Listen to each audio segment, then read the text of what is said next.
পরাধীন ছিল।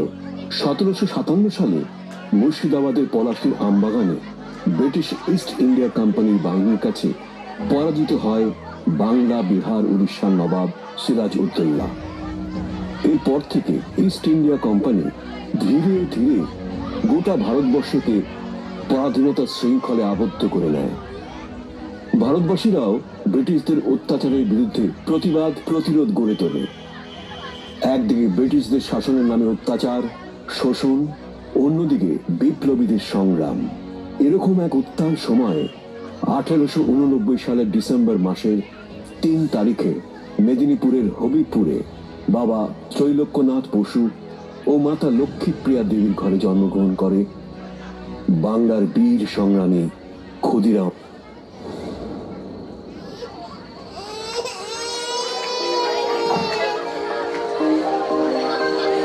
ছেলে হয়েছে গো, ছেলে। যাও তোমরা ভেতরে গিয়ে দেখো গে, আমরা এখন যাই।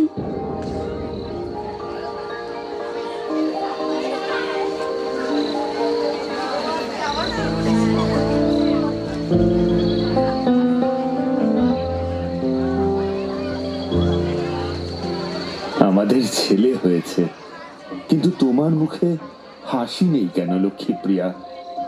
আমার যে বড় ভয় করে। কিসের ভয়? আপনার নিশ্চয়ই মনে আছে, এর আগেও আমাদের 2টি খোকা হয়েছিল। তারা তো কেউ রইল না। না জানি এর ভাগ্যে কি লেখা আছে। ভয় পেও না লক্ষ্মী, এই খোকার কিচ্ছু হবে না। কিন্তু আমার যে ভয় হয়, আমার কপালে হয়তো ছেলের সুখ নেই। আমাকে ধাইমা একটা কথা বলেছে। বলেছে এই ছেলেকে নিজের কাছে না রাখতে, ওকে বিক্রি করে দিতে বলেছে। মা, তুমি কি বলছো লক্ষ্মী? 3 মেয়ের পরে আমাদের পর পর 2টি খোকা হলো, একটাকেও বাঁচাতে পারলাম না, এখন এটাকেও বিক্রি করে দেবে?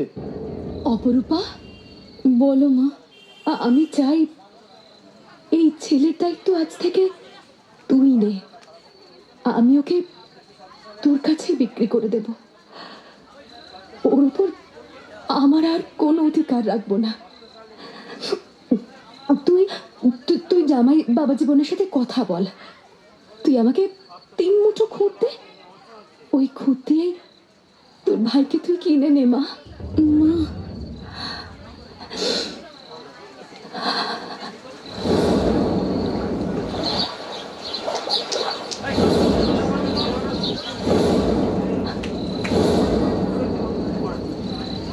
সংস্কার আচ্ছন্ন লক্ষ্মীপ্রিয়া ছেলে দীর্ঘ আয়ু কামনা করে বড় মেয়ে অপরূপার কাছে 3 মুঠো খুদের বিনিময়ে বিক্রি করে দেয়।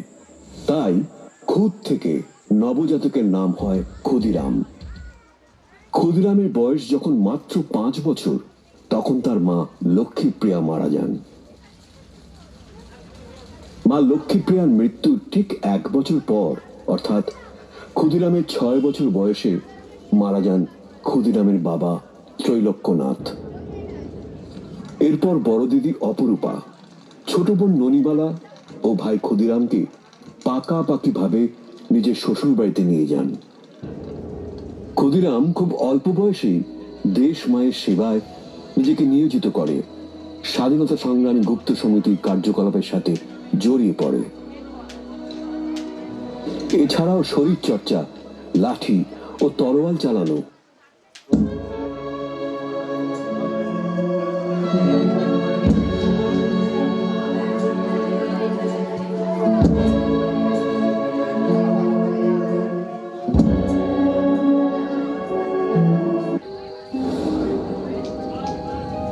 তোমরা যেভাবে শরীর চর্চা করছো, লাঠি খেলা অনুশীলন করছো, রনপা পড়ে দ্রুত এক জায়গা থেকে অন্য জায়গায় যাওয়া অনুশীলন করছো, এসব দেখে আমি অভিভূত। আমি খুব খুশি। শোনো, আমাদের দেশ ব্রিটিশরা অন্যায়ভাবে দখল করে রেখেছে। ওরা আমাদের কৃষক শ্রমিক ভাইদের উপর অত্যাচার করছে। আমরা এর প্রতিবাদ করলে তাদের শাস্তি পেতে হচ্ছে। প্রতিবাদকারীকে খুন করা হচ্ছে। ওরা ওরা খুবই শক্তিশালী, অনেক অনেক অস্ত্র ওদের কাছে। তবুও কতদিন এই অন্যায় আমরা সহ্য করব?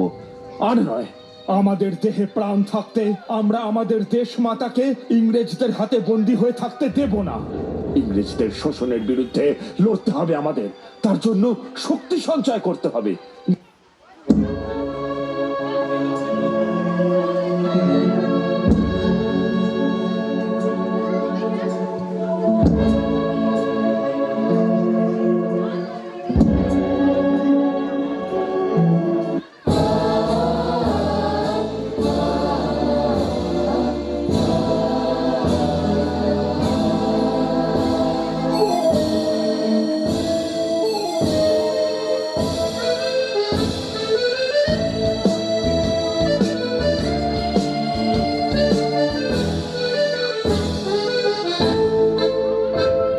পথে হার নামো সাথী, পথে হবে পথ চেনা। পথে